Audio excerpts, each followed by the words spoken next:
Alright, let's get into it, I guess. So, I've been trying to start this channel for over a year now, probably since I was in high school, but I've actually had the stuff to do it for over a year now. However, I have been a little reluctant to do so due to time constraints and also my own laziness, but due to coronation, I've actually got a chance to do it. So, yeah, without further ado, let's get into this.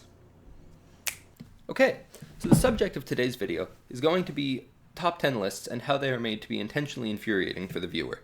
If you've ever read any top 10 lists or watched any top 10 videos, you have probably fallen victim to this scheme yourself.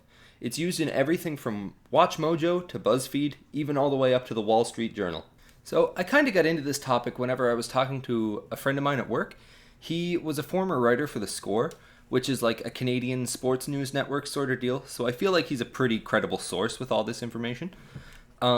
Basically, he was telling me that when he was in school for journalism, whenever they would make any sort of list in articles or videos, they would purposefully put some bad pics in there just to get people mad and talking about those videos. So, if you were to make a list and go from 1 to 10, what they would end up doing is say switch out the number 2 and the number 8 position so that 8 is at number 2, 2 is at number 8. And then the list would look totally wrong to anyone else reading it.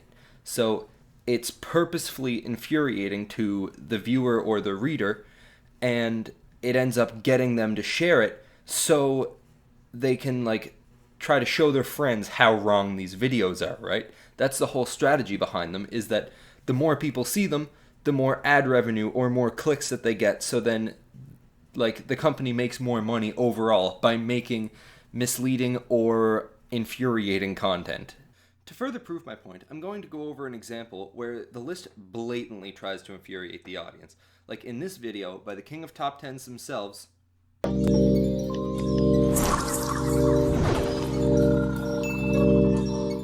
In this video, titled Top 10 Hated Disney Animated TV Shows, WatchMojo made the massive mistake of adding Gravity Falls to that list. So what is so wrong with their pick, you may ask? Well, anyone who has ever actually watched the show will know. Now personally, I am a huge fan of Gravity Falls, but I don't need to vouch for it. I'll leave that for the critics. This show has a 100% on Rotten Tomatoes, 8.9 out of 10 on IMDb, and has won not 1, but 2 Daytime Emmys. If anything, it belongs in a most beloved Disney cartoon list, not most hated. Another great example of using anger to propel an argument is in the Washington Post's Top 10 Movies of 2019. Despite opening the article discussing the cinematic achievement that is Avengers Endgame, it was nowhere to be found on the list, instead including mostly indie flicks, some of which never even got a cinematic release. When the top grossing film of all time doesn't make the top 10 movies of that year, you know that there's gotta be something up. Also, considering the sheer size of the MCU fanbase, this is just the pick to exploit if you're looking to garner some extra attention for your article.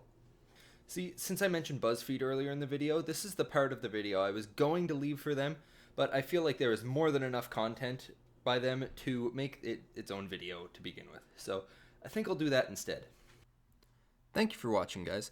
This is my first video, so my apologies for the lackluster editing. I'm just learning how to do all this for the first time, so please bear with me while I work out the kinks. And yes, before you mention it in the comments, I did change clothes several times during the course of the video. What can I say? Sometimes procrastination gets the better of me. And by sometimes, I mean if procrastination were a sport, I'd be a goddamn Olympian. Then maybe my parents would finally be proud of me.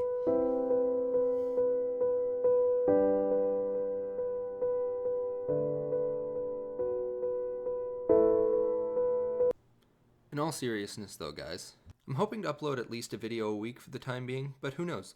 Things change. Once sports start back up again and I'm back to work, I may have to dial it down a bit, but for the time being, this is it. Hopefully you guys enjoyed the video, but I'm definitely open to criticism. Either way, I hope you guys enjoy the rest of your day, and I'll see you in the next video. Idiot out.